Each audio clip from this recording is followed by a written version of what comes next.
Ini cerita tentang kisah heroik para pelaut Bugis, tentang layar-layar perahu yang mengarungi penjuru samudera, tentang nasihat leluhur untuk mengembara, memecah ombak.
Matahari memancar di antara ombak dan atap rumbia desa Tanjung Bira, Kabupaten Bulukumba, Sulawesi Selatan.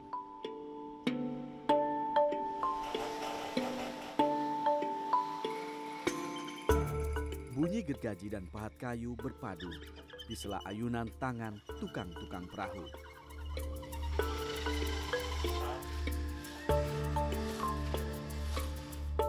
Bagi orang Bugis, pinisi bukan sekadar perahu untuk berlayar.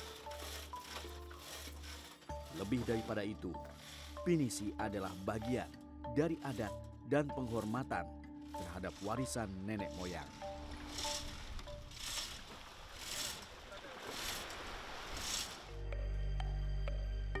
Dalam tradisi Bugis, ada 3 golongan masyarakat: petani, pakaja atau nelayan, dan pelaut atau yang dikenal dengan sebutan pasompe. Kentalnya jiwa bahari di dalam sanubari masyarakat Bugis kawasan pesisir memberi andil bagi terciptanya perahu pinisi sejak abad ke-14. Semenanjung Malaka, benua Australia, hingga Madagaskar adalah sepenggal saksi keperkasaan pelaut Bugis dengan pinisinya. Bahkan Vancouver, Kanada, juga pernah menjadi saksi tangguhnya perahu berlayar 7 ini 30 tahun silam. Orang Bugis sejak dari dulu rasanya belum lengkap, belum sempurna ini tubuh, belum sempurna ini hidup seorang laki-laki kalau belum pernah meninggalkan negerinya, meninggalkan tanah Bugis ini. Makanya untuk menguji kelaki-lakian seseorang itu biasanya harus pergi dulu meninggalkan tanah Bugis. Ya, di sana karena di laut ini adalah tempat menguji diri, menguji kesabaran, menguji ilmu kita. Apakah kita menguasai ini tentang alam, menguasai tentang laut, dan menguasai tentang diri kita. Karena di laut ini paling banyak ujian-ujian, cobaan-cobaan, tantangan-tantangan hidup.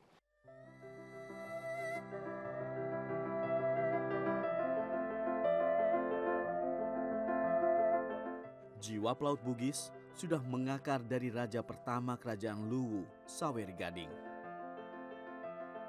Tertulis dalam epos Ila Galigo, perahu raja yang disebut keturunan Dewata ini menjadi cikal bakal pinisi.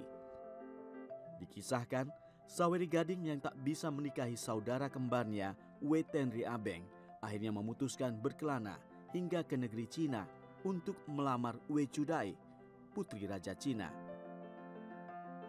Kala itu, perahu Saweri Gading yang ingin kembali ke tanah kelahirannya dari negeri tirai bambu terhempas gelombang di kawasan Bulukumba.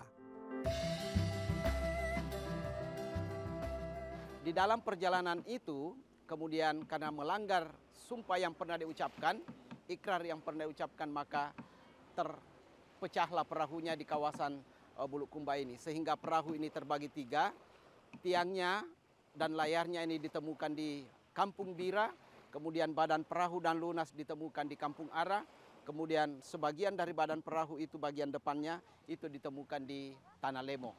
Sehingga 3 kampung ini, Bira, Ara, Dan Tanah Lemo memiliki keahlian masing-masing di dalam pembuatan dan keberadaan perahu pinisi ini. Di Bulukumba ada 3 wilayah yang menggantungkan hidup dari perahu. Kampung Ara terkenal dengan keahliannya membuat perahu.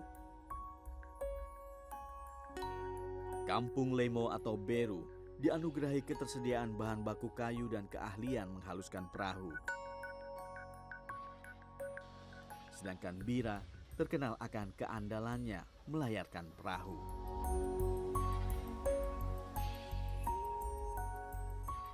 Kalau kita di sini itu memang pokok pencaharian dan memang kita punya pokok kehidupan di sini adalah pembikinan perahu. Itu perahu pinisi atau perahu kapal atau lain-lain itu masing-masing tipenya. Jadi kita di sini menangani bukan saja pinisi, tetapi apa saja dia ordeng yang kita cocok itu yang kita bisa kerjakan.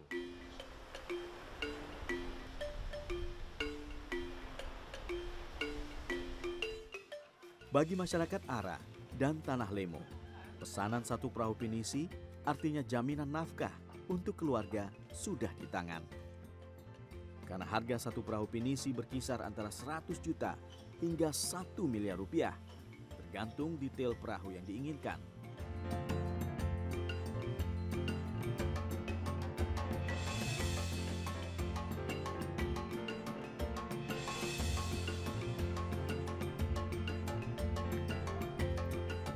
Perahu bagi masyarakat Bugis pesisir ibarat kebutuhan sandang yang harus ada. Karena perahu adalah kaki mereka untuk mencari nafkah. Pinisi tak hanya memberikan kehidupan melalui pelayaran, proses pembuatan perahu kebanggaan Tanah Bugis ini juga menjadi berkah bagi masyarakat pesisir Bugis.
Terik matahari pesisir Bulukumba tak menyurutkan semangat pria-pria Ara menuju Bantilang. Di kampung Tanah Lemo, belasan bantilang atau tempat pembuatan pinisi berjajar di sepanjang bibir pantai yang menjadi sumber nafkah masyarakat kampung Ara dan Tanah Lemo. Cermat mengukur dalam diam, membuat tiap jengkal kayu agar presisi saat dipasang. Di sisi lain Bantilang, seorang tukang potong kayu dengan hati-hati memotong papan kayu. Ada aturan yang harus dipatuhi kala memotong kayu untuk membuat pinisi. Pandrita Lopi atau ahli pinisi berperan penting dalam pembuatan pinisi.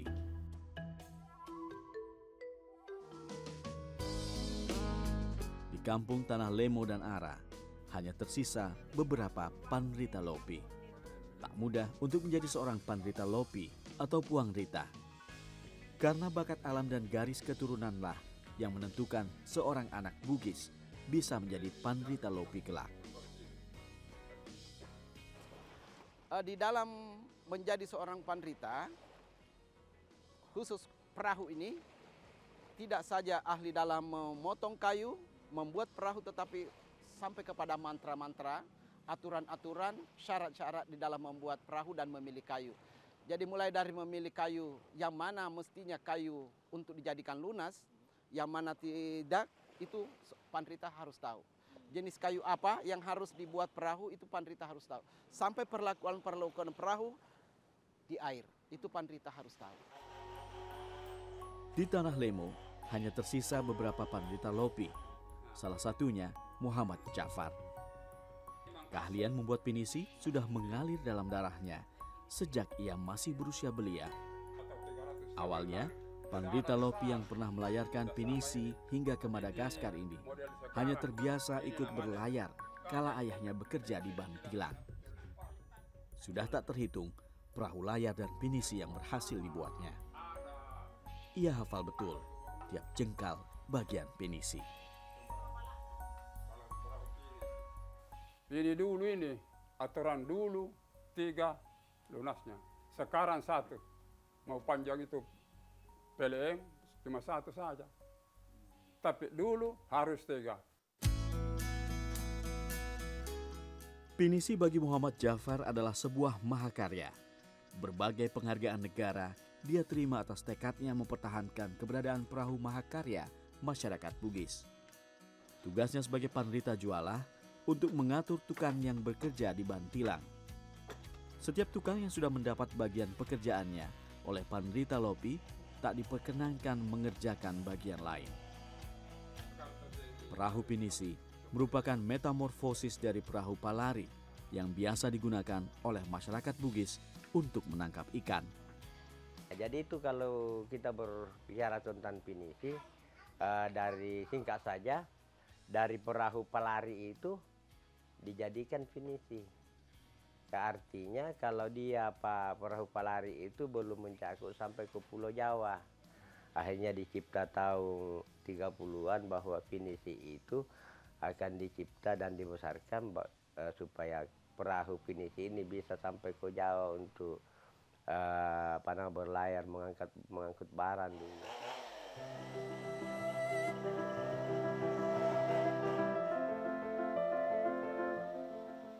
Ada 3 bagian penting dalam sebuah perahu pinisi. Lunas atau tulang perahu, badan perahu, dan layar perahu. Kayu biti dipilih untuk lunas atau tulang perahu. Kekuatannya yang tak mudah lapuk meski terendam air garam sudah teruji sejak pertama kali suku Bugis membuat perahu. Cuaca dan hari baik untuk menebang pohon biti sebagai bahan baku perahu turut mempengaruhi lamanya pembuatan pinisi.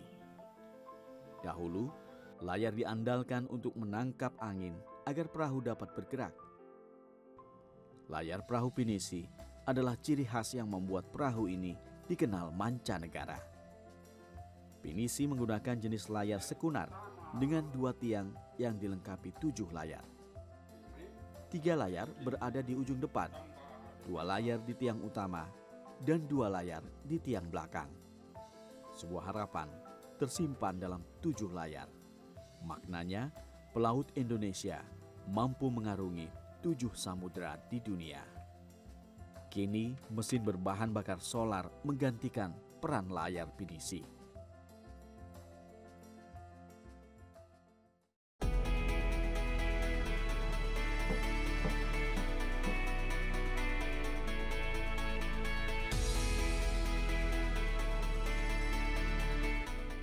Butuh waktu setidaknya 1 tahun untuk menyelesaikan pembuatan 1 perahu pinisi. Bagi masyarakat Bugis, pinisi bukan sekedar perahu. Ada makna dan ajaran tentang kehidupan yang tersimpan dalam setiap helai papan kayu dan batang biti, yang akan tetap tersimpan kekal di tanah para ahli pembuat pinisi, seperti halnya tekad Muhammad Jafar untuk terus menggenggam erat tradisi di usia senjanya.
Embun pagi baru saja membasahi padi.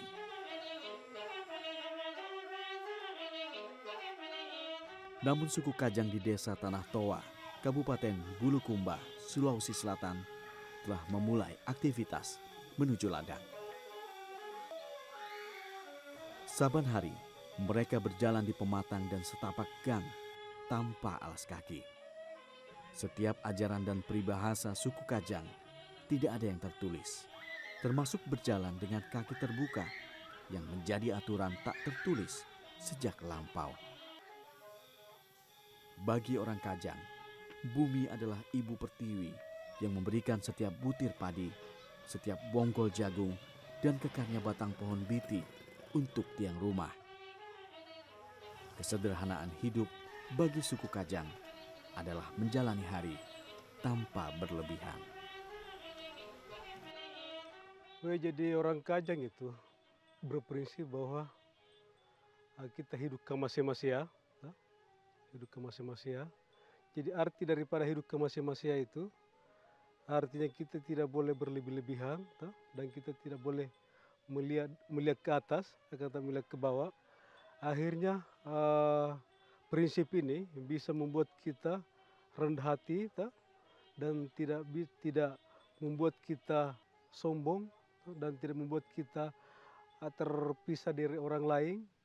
Ya, prinsip inilah yang merupakan sebuah rem kehidupan untuk orang Kajang. Orang Bugis Makassar masyhur sebagai pelaut ulung.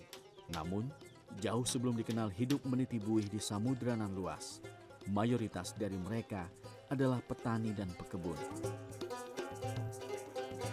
Mereka hidup berkelimpahan pangan di tengah musim hujan yang tiada henti sepanjang tahun.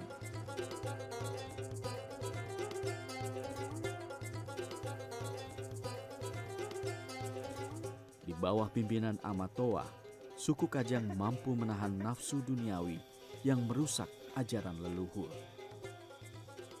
Menurut Pap Pasang Kajang, kesederhanaan hidup di dunia adalah cara untuk mendapat hidup mulia di akhirat nanti.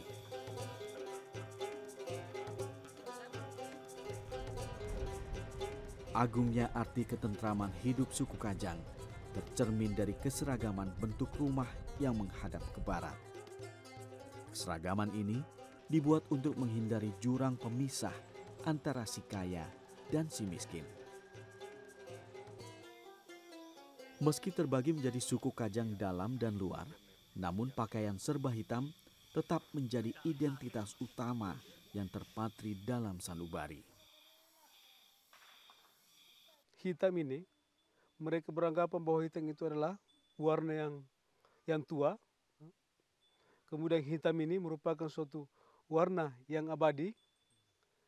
Artinya, sekalipun terang, hitam ini tetap hitam, dan sekalipun gelap, hitam ini tetap gelap. Ya. Nah, ini juga salah satu bukti bahwa Kajang itu dia tidak akan berubah sampai kapanpun. Seperti suku pedalaman lainnya, Kajang pun memiliki ikat kepala khas yang dinamakan pasapu.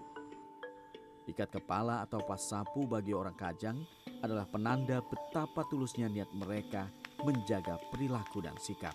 Karena pasapu bukan sekadar ikat kepala sebagai identitas masyarakat yang masih bertetangga dengan tanah ahli perahu pinisi ini.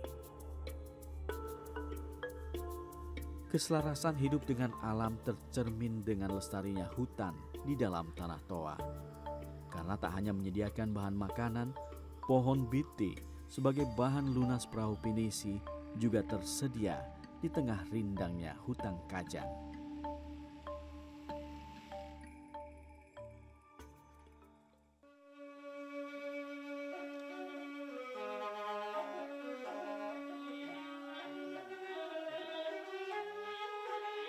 Warisan leluhur tentang ajaran hidup suku Kajang tak hanya tertuang dalam papasan, namun juga melalui musik basing.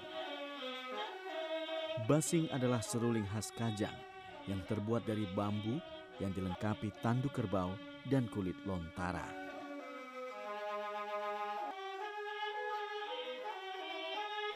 injo basinga nerek basi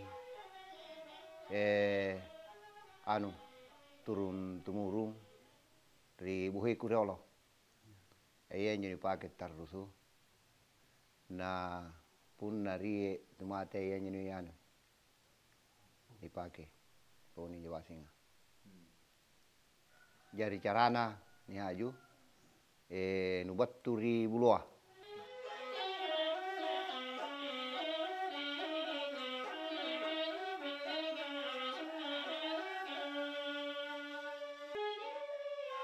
Alunan menghanyutkan basing adalah pesan kepada yang berduka untuk sabar menerima kehilangan. Seperti halnya sepenggal petuah toa, bahwa setiap insan yang hidup pasti akan mati. Petuah bahasa Konjo dalam bentuk nyanyian melengkapi nada khas basing. Iya nya nalangere sadra. Nalangere nyo turu bokona nyo tu matea. Sebagai papainga. Ni painga inyo nakilong. Batuan nanjo nakwatuan ni manjang tirilinoa. Nula mati itu jakin nih.